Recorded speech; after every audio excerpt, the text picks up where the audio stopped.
Radio Enlace Internacional.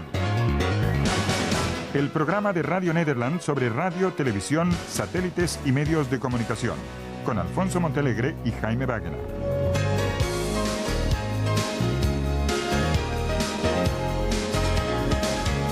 Hola amigos y bienvenidos a estos minutos dedicados a las comunicaciones y que se transmite en colaboración con su emisora local. En unos momentos les ofreceremos un reportaje sobre el encuentro de propietarios y directores de estaciones de radio y televisión latinoamericanos que se celebró recientemente en Panamá. Pero primero nos vamos a Rusia, porque la cadena de televisión ORT ha hecho público el informe secreto de Yuri Gagarin, el primer hombre del espacio. A continuación, la nota que escribe al respecto Marina Lapenkova, de la agencia francesa de prensa AFP. Un informe secreto realizado por Yuri Gagarin durante el primer vuelo del hombre en el espacio el 12 de abril de 1961 y que revela el coraje del cosmonauta frente a las dificultades que la historia oficial soviética prefirió esconder, fue divulgada en la noche del lunes 12 de abril. El informe, grabado en una cinta magnética por el comandante Gagarin el 13 de abril del 61 ante sus superiores, quedó luego olvidado durante 38 años, según el documental divulgado por la cadena de televisión rusa ORT. Con una voz tranquila pero incisiva, que por momentos el tiempo está ya volviendo inaudible, el legendario cosmonauta narra el primer vuelo que un ser humano realizara en el espacio y que duró 1 hora y 28 minutos y 34 segundos. Todo iba como estaba previsto. La aceleración era soportable, comenta el cosmonauta, cuya sonrisa se convirtió en el símbolo de la conquista espacial de la Unión Soviética. Esperaba el momento de la separación de la cápsula y de la nave Vostok, pero esta no se producía. Comprendí entonces que había un problema. Decidí no ceder al pánico. La cápsula en la que Gagarin iba acurrucado finalmente se separó con 10 minutos de tardanza. Me dije, ya está, voy a volver a aterrizar en territorio soviético. Entonces el cosmonauta comienza a tener problemas con la válvula de respiración de su escafandra y durante casi 6 minutos se sofoca, antes de lograr aflojar el mecanismo bloqueado por un cierre de cremallera. Tras el primer vuelo orbital de la Tierra, finalmente llega el momento crucial del aterrizaje. Las imágenes oficiales mostraban a Gagarin cayendo de inmediato en los brazos de sus colegas, pero silenciaron las verdaderas peripecias de la maniobra. En realidad, los primeros terrestres que acogieron al hombre que había caído del cielo no fueron las multitudes que luego lo cubrieron de flores, como lo mostraban las imágenes mundialmente conocidas, sino una campesina con su hija que paseaban por el campo. Al verme con mi escafandra y mi paracaídas que se arrastraba al lado, las mujeres retrocedieron. Les grité, no tengan miedo, soy uno de los nuestros, soy un soviético que ha bajado del espacio. Debo encontrar un teléfono para llamar a Moscú. Recuerda Gagarin en su informe. Un avión militar de una base cercana fue entonces a buscarlo. Felizmente, Yuri Gagarin llevaba su certificado de cosmonauta durante la misión. Si no, los servicios secretos de la unidad que lo recogió no le hubieran creído nunca, comentan los autores del filme. 1 hora después, el nombre de este hombre de 27 años, pequeño y tímido, desconocido hasta entonces, estaba en todas las bocas. Cuando partió era un simple comandante. Cuando volvió, se convirtió en un héroe de la Unión Soviética y en un verdadero mito para el mundo entero.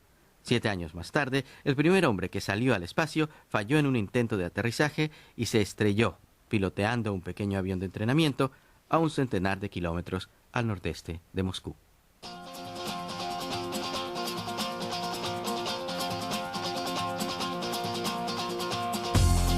Con corriente alterna o continua, cuerda o batería, Radio Enlace es primera sintonía. En efecto, así es. Y bien, mis amigos, continuamos seguidamente con un reportaje sobre los medios de comunicación. Alfonso. Recientemente se celebró en Panamá el encuentro de propietarios de estaciones de radio y televisión de América Latina para una cultura de paz, bajo los auspicios de la UNESCO. Comunicar con mayor libertad. Para eso hay necesidad de cambiar la legislación vigente. Pero a pesar de muchos problemas, la radiodifusión sigue creciendo en Latinoamérica.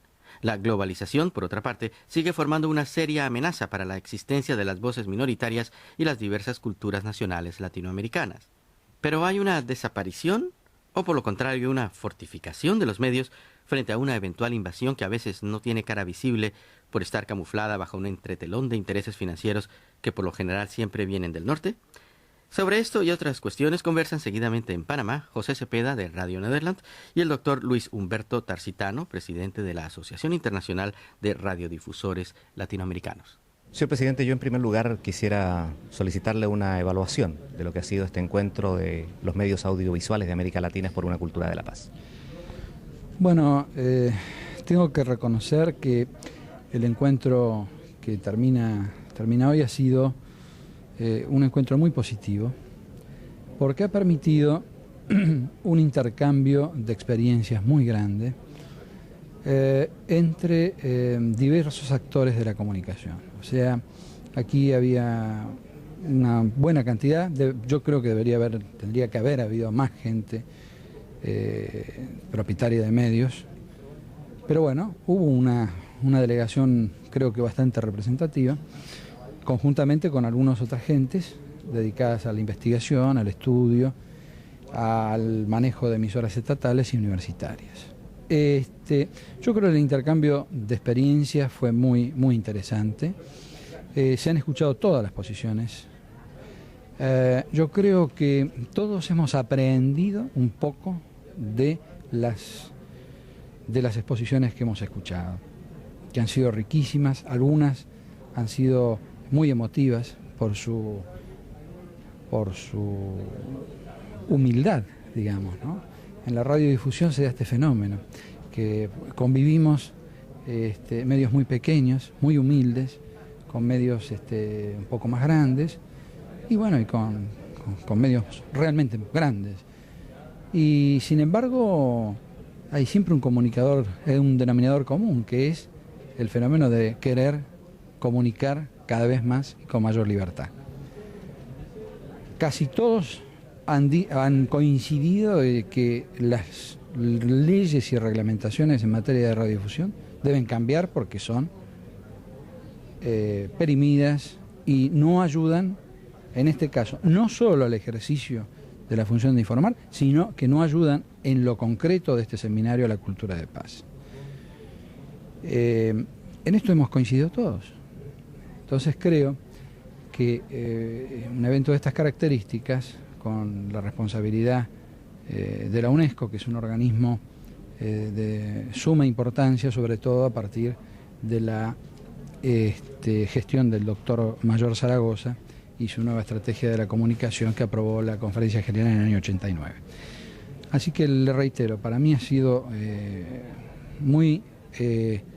una experiencia muy importante y muy rica, y llevamos, porque hemos venido unos cuantos delegados de nuestra asociación, yo creo que llevamos para nuestros países y para nuestros asociados, porque representamos a muchos,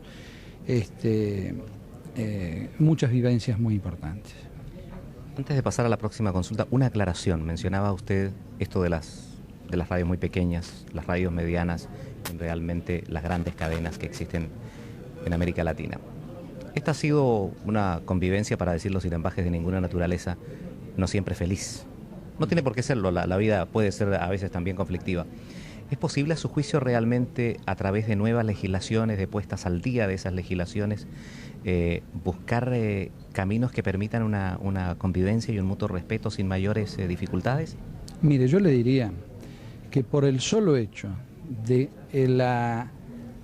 que la radiodifusión tiene en la gente que trabaja en la radiodifusión un espíritu y un amor por la comunicación tan importante, que ha desafiado a las leyes y a la tecnología.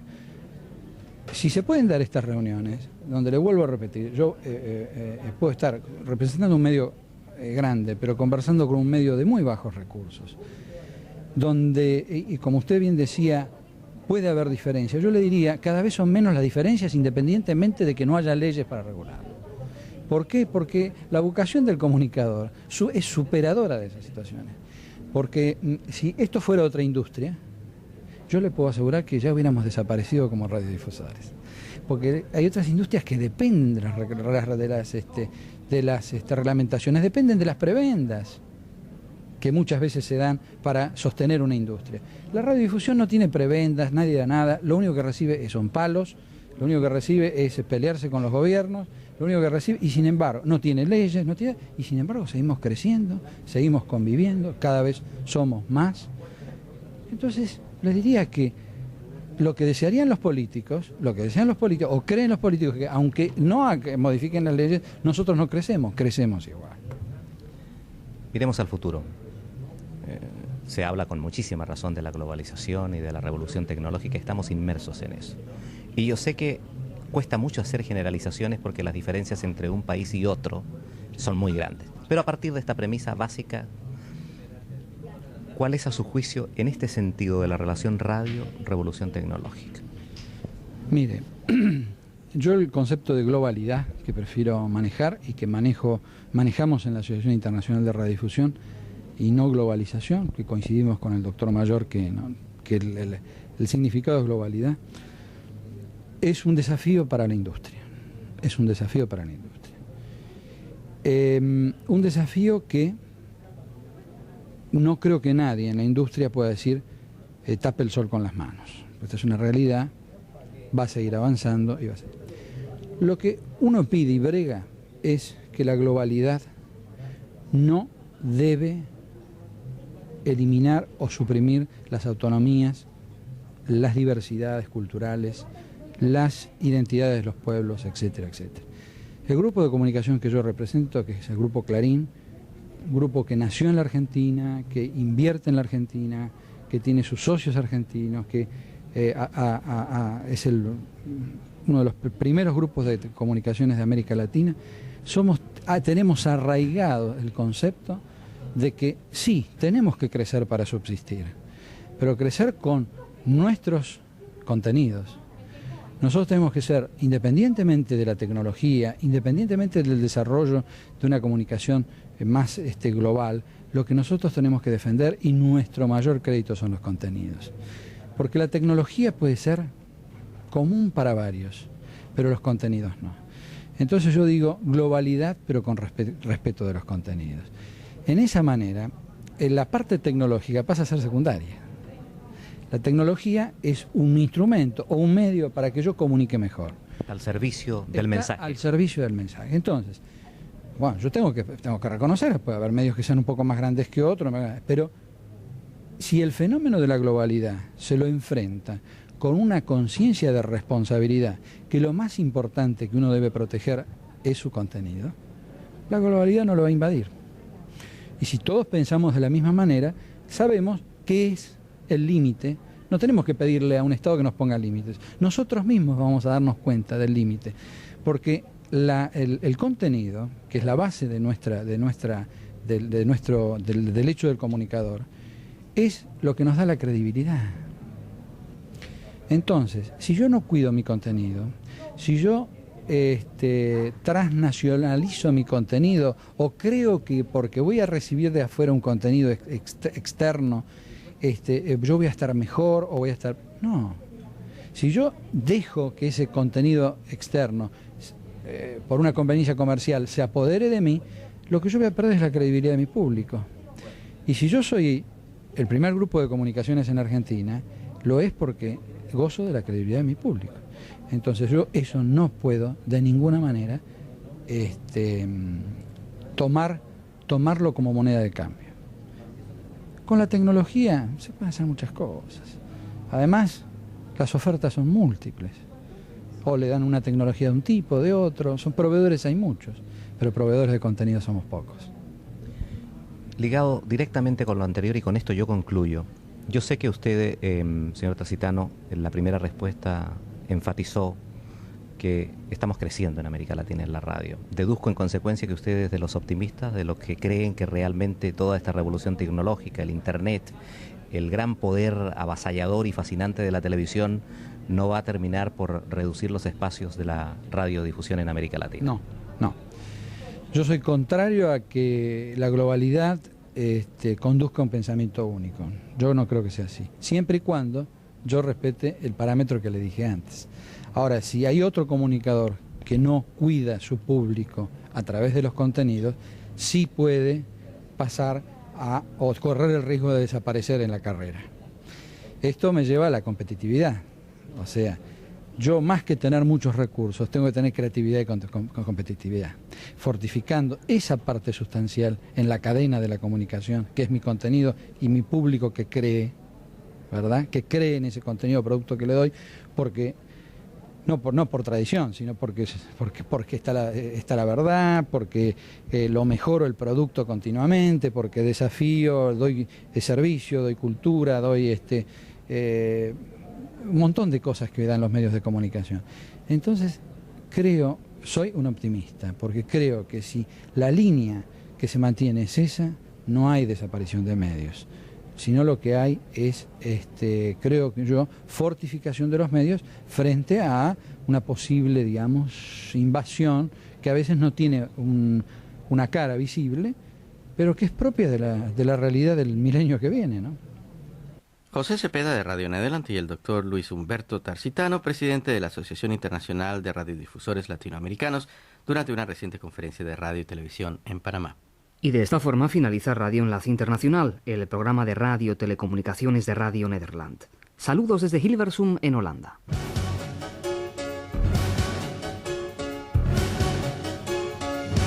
Radio Enlace Internacional es una producción de Alfonso Montealegre y Jaime Báguena para Radio Nederland.